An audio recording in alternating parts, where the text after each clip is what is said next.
Hello दोस्तों, मैं आपका दोस्त आपका भाई प्रेमचंद्रा आज फिर से बीपीएससी असिस्टेंट यानी कि सहायक के लिए जीके के प्रैक्टिस सेट लेकर आया हूँ। प्रैक्टिस सेट 2 है आज। आज साइंस के भी प्रश्न होंगे, अच्छे प्रश्न होंगे। मैथ और रीजनिंग के अलग से कराए जाएंगे। ठीक है। प्रीलिम्स एग्ज़ाम डेट पहले 16/4 था, अब बदल गया है। कल ही हमने वीडियो डाला था, आपको जानकारी हो गया होगा। ठीक है। अब 28/4 के अनुसार हमें तैयारी करना है। अच्छा मौका मिल गया है, लगभग 2 महीने का अच्छा समय है। अच्छी तैयारी हो सकती है। डेली प्रैक्टिस सेट हमारे चैनलों पर आएगा। अभी भी सब्सक्राइब नहीं किए हैं चैनलों को, कर सकते हैं। ठीक है। अगर आपके मुताबिक लगे आपको तैयारी अच्छी करनी है तो ज़रूर कीजिए। बीपीएससी के मुताबिक ही हमारा चैनल है। ठीक है। ज़रूरतमंद जो भी छात्र हैं अपना फ़ायदा ले सकते हैं हमारे चैनलों से, तो सब्सक्राइब ज़रूर करें। आइए देखें, आज भी अच्छे प्रश्न लिए गए हैं। आज कल हमने 32 तक कराया था, उसके आगे के प्रश्न हमने लिए हैं। आज 35 प्रश्न है। ठीक है। आंसर की दिया हुआ है पीडीएफ के लिए, आप वहाँ से भी आप कर सकते हैं प्रैक्टिस अपना। आइए देखें, पृथ्वी के आंतरिक भाग में किस चट्टान का निर्माण अधिक ऊष्मा और दबाव से हुआ है? बहुत अच्छा प्रश्न है, और ये हुआ है कायांतरिक चट्टान से। ठीक है। अवसादी चट्टान एवं आग्नेय चट्टान के रूप में परिवर्तन के फलस्वरूप कायांतरिक चट्टान का निर्माण होता है। तो इसे ध्यान रखिएगा, और ये आंसर जो है डी आंसर। आइए देखें अगला प्रश्न। सारे प्रश्न अच्छे हैं जो ई ऑप्शन के अनुसार है, लेकिन अभी ई ऑप्शन में थोड़ा डी और ई अलग हो गए हैं। लेकिन हम ये पुराना सेट है इसलिए ई ऑप्शन अलग से है, उपरोक्त में से कोई नहीं और उपरोक्त में से एक से अधिक। अब जो है इस साल के 68 के अनुसार थोड़ा अलग कर दिया गया, डी और ई कर दिया गया। ठीक है। लेकिन आपको तैयारी में कोई दिक्कत नहीं आएगा दोस्तों इससे। नासा का मिशन जूनो किससे संबंधित है? नासा का मिशन जूनो जो है किससे संबंधित है? तो ये बृहस्पति से संबंधित है। ठीक है। इसे भी ध्यान रखिएगा। D answer. संसार का सबसे बड़ा मरुस्थल कौन सा है? तो ये तो सबको लोगों को पता होगा। संसार का सबसे बड़ा मरुस्थल सहारा मरुस्थल है, जो कि कहाँ पर है? अफ्रीका महाद्वीप में स्थित है। तो ये भी ध्यान रखिएगा। बाकी डिटेल आपको पीडीएफ में मिल जाएगा। ठीक है। ये तो सी आंसर। सूची 1 एवं सूची 2 को सुमेलित कीजिए। देसी भैंस और क्षेत्र पूछ रहा है कि कहाँ से संबंधित हैं। ठीक है ना। तो ये आप ऑप्शन देख लीजिए। इसका मैं आंसर बता देता हूँ। इसका आंसर बी है 2341। तो आप मिलान कर लीजिएगा। ठीक है। इस तरह के ही प्रश्न बनते हैं। आइए देखें, भारतीय कृषि में जुलाई से अक्टूबर से नवंबर तक की अवधि को कहते हैं। जुलाई से अक्टूबर नवंबर तक की अवधि को क्या कहा जाता है भारतीय कृषि में? बहुत ही अच्छा सवाल है, और ये कहा जाता है खरीफ का मौसम। ठीक है। खरीफ की फसल होती है इसमें, तो ये भी ध्यान रखिएगा। और कोयला उत्पादन में राज्यवार घटनाक्रम है। घटनाक्रम घटता क्रम पूछ रहा है, तो राज्यवार घटता क्रम कौन सा है? सबसे ज़्यादा कहाँ पर कोयला उत्पादन होता है, उत्पादन पूछ रहा है। ठीक है। ये भी ध्यान रखना है। तो ये झारखंड में सबसे ज़्यादा उत्पादन होता है, फिर मध्य प्रदेश में, ये पश्चिम बंगाल में। ठीक है ना। तो ये आंसर जो है आपका सही आंसर है। बाकी आइए आगे देखते हैं, प्रश्न अच्छे अच्छे हैं। भारत का सबसे बड़ा कंक्रीट बांध नागार्जुन सागर बांध किस नदी पर बना है? भारत का सबसे बड़ा कंक्रीट बांध, इसे तो आप जरूर ध्यान रखिएगा, नोट बना सकते हैं। सबसे बड़ा कंक्रीट बांध कौन सा है? नागार्जुन सागर बांध। और वो किस नदी पर है? तो ये भी इम्पोर्टेंट हो जाता है, और ये है कृष्णा नदी पर। ठीक है। A answer. उम्मीद है जानकारी अच्छी लग रही होगी। अभी भी लाइक नहीं किए हैं, कर दीजिए। पहला हमने प्रैक्टिस से डाला था, उसमें 2-4 ही लाइक मिले थे। खैर कोई दिक्कत नहीं है, हमारा काम है दोस्तों प्रैक्टिस से डालना। आपका काम है देखना नहीं देखना। आपको पसंद आएगा, क्वेश्चन देखिएगा, तैयारी करना है तो आपको देखना ही पड़ेगा। ठीक है ना। भारत में अंग्रेजी शिक्षा किसने प्रारंभ की थी? अंग्रेजी शिक्षा प्रारंभ करने वाले कौन थे? तो ये लॉर्ड मैकाले थे। ठीक है ना। B answer. स्वराज आम जनता के लिए होना चाहिए, केवल वर्गों के लिए नहीं, यह कथन किससे संबंधित है? बहुत अच्छा सवाल है। स्वराज मेरा जन्मसिद्ध अधिकार है और मैं इसे लेकर रहूँगा, ये तो बहुत बार प्रश्न आ चुका है। बाल गंगाधर तिलक जी का कथन था और बहुत बार पूछा ही है। लेकिन इस बार प्रश्न है, स्वराज आम जनता के लिए होना चाहिए, केवल वर्गों के लिए नहीं। यह कथन किससे संबंधित है? तो ये संबंधित है CR दास से, चितरंजन दास से। ठीक है, इसे भी आप नोट कर सकते हैं। अच्छा प्रश्न है, प्रश्न दिख जाए तो आपको ताजुब नहीं होगा। ठीक है, क्योंकि आपको बताया गया है भारत सरकार अधिनियम 1935 ने समाप्त की, क्या समाप्त किया 1935 ने? तो ये प्रांतीय द्वैध शासन व्यवस्था को समाप्त किया था। बहुत अच्छा सवाल है, इसे जरूर से जरूर ध्यान रखिएगा। ठीक है, कांग्रेस सोशलिस्ट पार्टी की पहली बैठक पटना में कब हुई?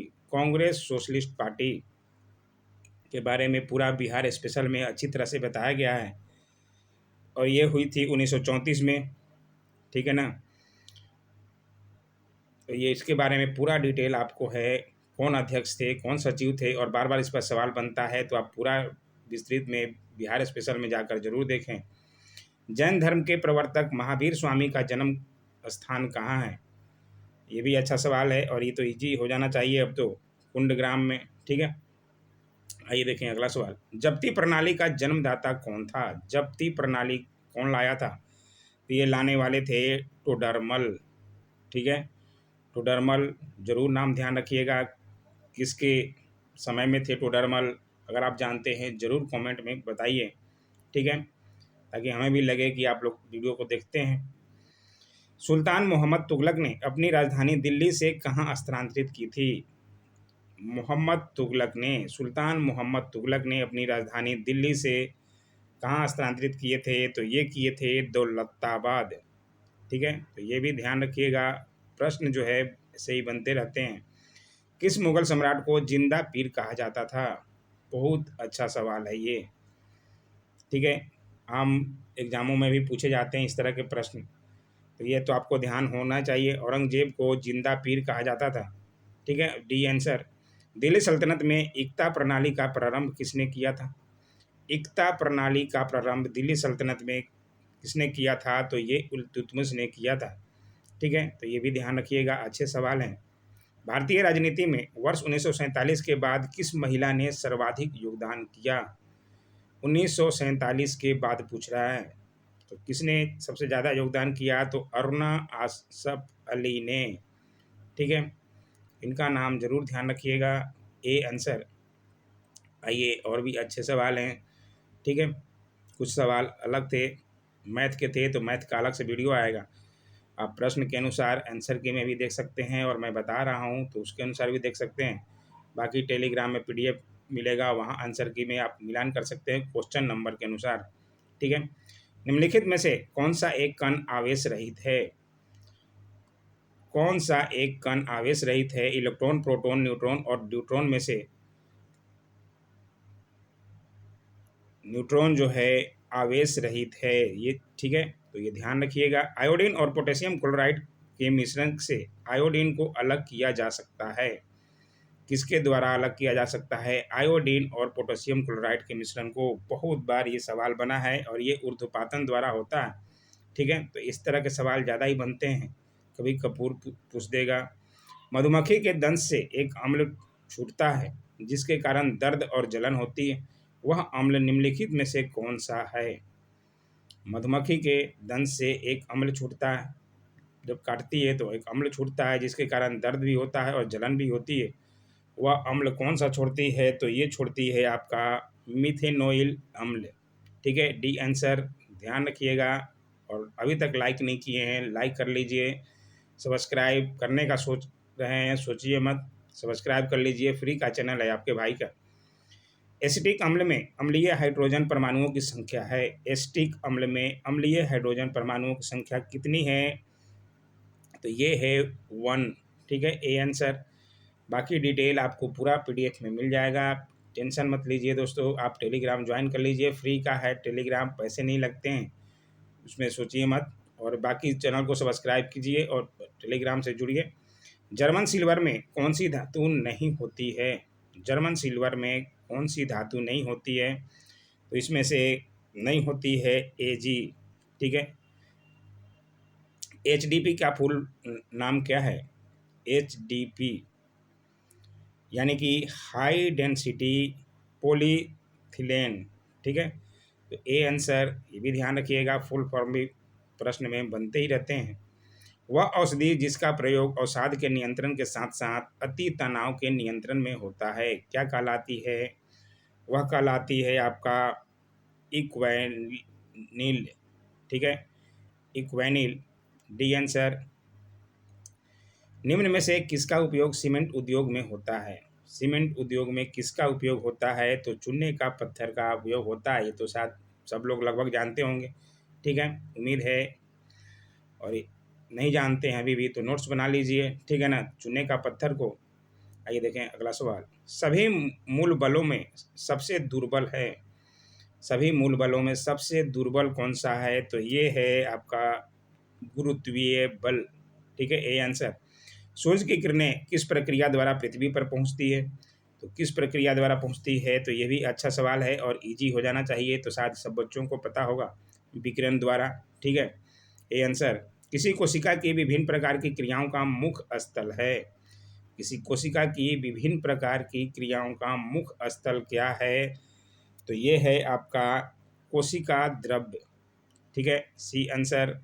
उम्मीद है जानकारी अच्छी लग रही होगी, और अभी भी लाइक नहीं किए हैं कर दीजिए। ठीक है, निम्नलिखित समीकरणों में से कौन से समीकरण को प्रकाश संश्लेषण प्रक्रिया का समीकरण माना जाता है?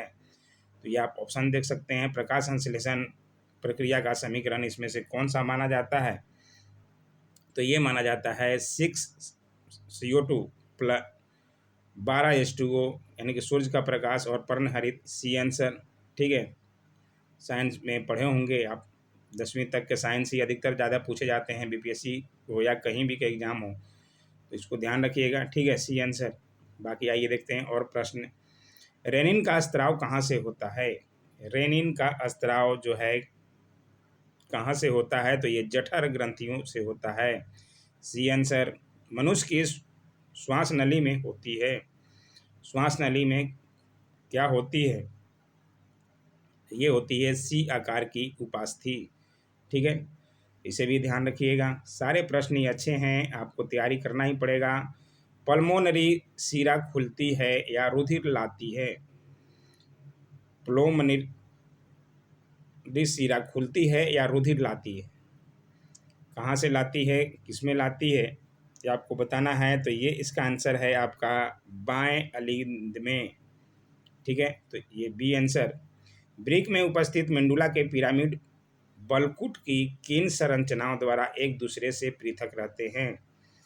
ये पृथक रहते हैं बर्टीनी के रीनल कॉलम द्वारा। ठीक है, इन्हें ध्यान रखिएगा। बाकी इनके डिटेल प्रश्नों के पूरे मिल जाएंगे आपको पीडीएफ में। जठर निरोधक पेप्टाइड यानी कि जीआईपी क्या है? जठर निरोधक पेप्टाइड, जीआईपी, जीआईपी ये जठर स्त्रावन की गतिशीलता को रोकता है। निरोधक है तो रोकना ही काम है इसका। जठर निरोधक पेप्टाइड जीआईपी जठर स्त्राव की गतिशीलता को रोकता है, ए आंसर।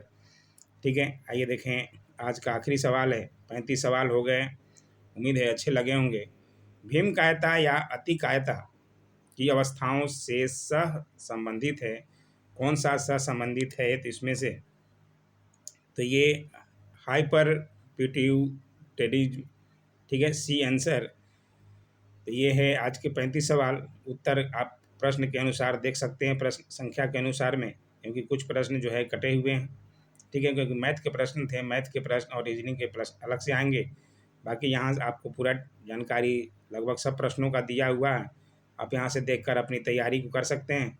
ठीक है, ऐसे ही प्रश्न के लिए लाइक शेयर कमेंट और सब्सक्राइब जरूर करें दोस्तों। Thanks for watching my YouTube channel.